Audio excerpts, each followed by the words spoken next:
Tepat pada tanggal 12 November, ada satu peristiwa sejarah yang terukir atau tercatat dalam sejarah bangsa, yaitu diangkatnya Jenderal Sudirman sebagai Panglima Besar Tentara Keamanan Rakyat.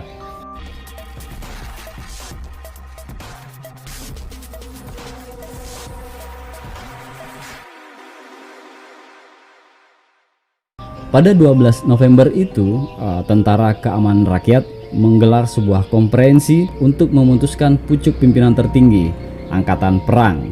Saat itu Kongres dipimpin oleh Kepala Staf Umum TKR yakni Urip Sumoharjo. Akhirnya pada tanggal 18 Desember 1945 Sudirman dilantik sebagai Panglima Tentara Keamanan Rakyat oleh Presiden Soekarno. Mari kita menelusuri profil dari Jenderal Besar Panglima Besar Tentara Keamanan Rakyat, Panglima Besar TNI Jenderal Sudirman.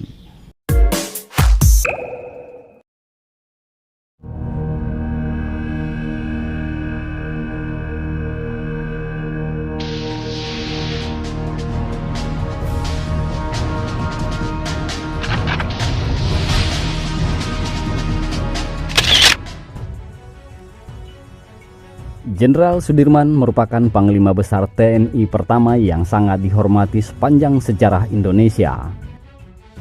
Perannya dalam memperjuangkan dan mempertahankan kemerdekaan sangat penting bagi Indonesia.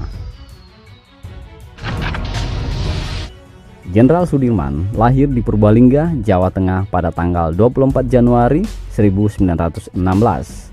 Ayahnya Karsit Kartawiraji merupakan seorang pekerja di pabrik gula Kalibagor Banyumas dan ibunya Sinyem merupakan keturunan Wedana Rembang. Sejak kecil Sudirman diasuh oleh seorang camat bernama Raden Cokro Sunario. Sudirman tidak diberitahu bahwa Cokro Sunario bukanlah ayah kandungnya sampai ia berusia 18 tahun. Pada tahun 1936, Sudirman menikahi Alpia, mantan teman sekolahnya dan putri seorang pengusaha batik kaya bernama Raden Sastroatmojo.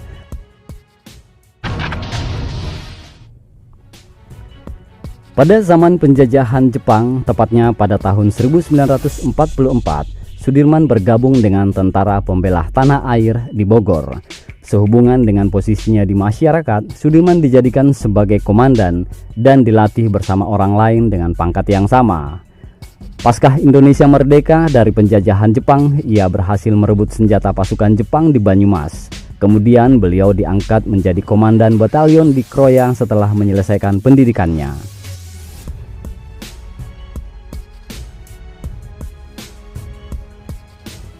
Setelah Indonesia mengikrarkan proklamasi pada tahun 1945, Jenderal Sudirman melarikan diri ke Jakarta untuk menemui Presiden Soekarno.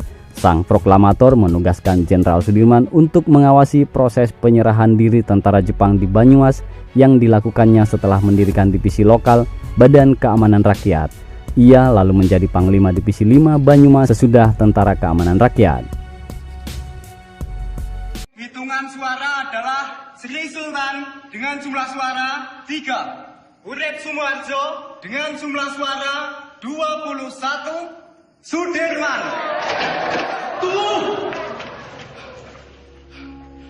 Maaf saya terlambat. Perhitungan suara ini belum selesai. Semua suara sudah habis dihitung. Dan jumlah suara sudah sesuai dengan yang hadir di dalam ruangan ini. Tapi saya membawa 6 mandat dari Komandan Divisi dan Komandan Resimen dari Sumatera. Semua sepakat untuk memilih Sudirman. Pada tanggal 12 November 1945, dalam pertemuan pertama TKR, Sudirman terpilih sebagai pimpinan utama TKR.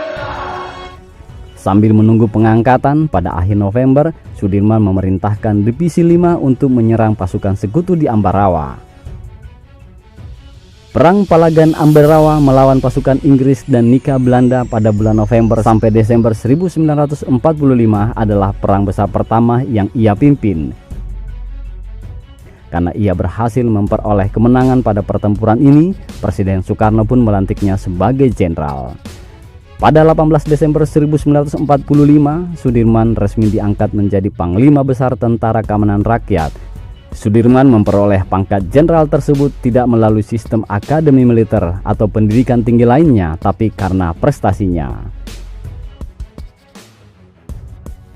Pada perang agresi militer II Belanda, ibu kota Indonesia dipindah ke Yogyakarta. Dalam agresi militer kedua Belanda itu, Yogyakarta pun kemudian berhasil dikuasai Belanda. Bung Karno dan Bung Hatta serta beberapa anggota kabinet juga sudah ditawan.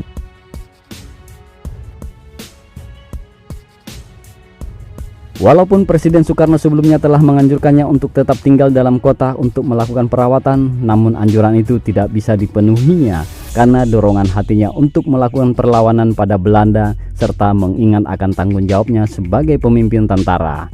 Maka dengan ditandu, ia berangkat memimpin pasukan untuk melakukan perang gerilya. Kurang lebih selama 7 bulan ia berpindah-pindah dari hutan yang satu ke hutan yang lain, dari gunung ke gunung dalam keadaan sakit dan lemah sekali, sementara obat juga hampir-hampir tidak ada.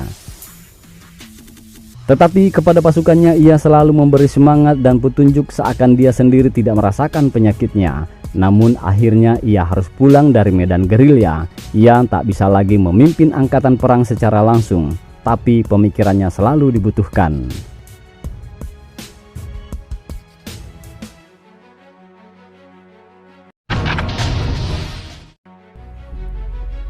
Pada tanggal 29 Januari 1950, Jenderal Sudirman meninggal dunia di Magelang, Jawa Tengah karena sakit tuberkulosis parah yang dideritanya. Ia dimakamkan di Taman Makam Pahlawan Kusumanegara di Semaki, Yogyakarta.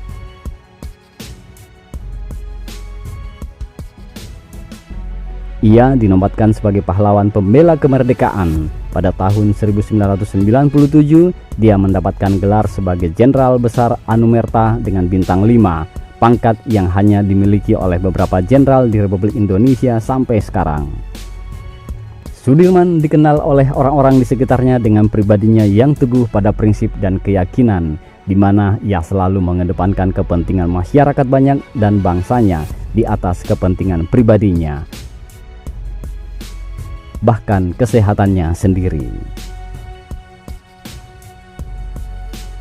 Dukung terus channel Ahmad Dahlan Project. Saya Naim Arkananta. Salam.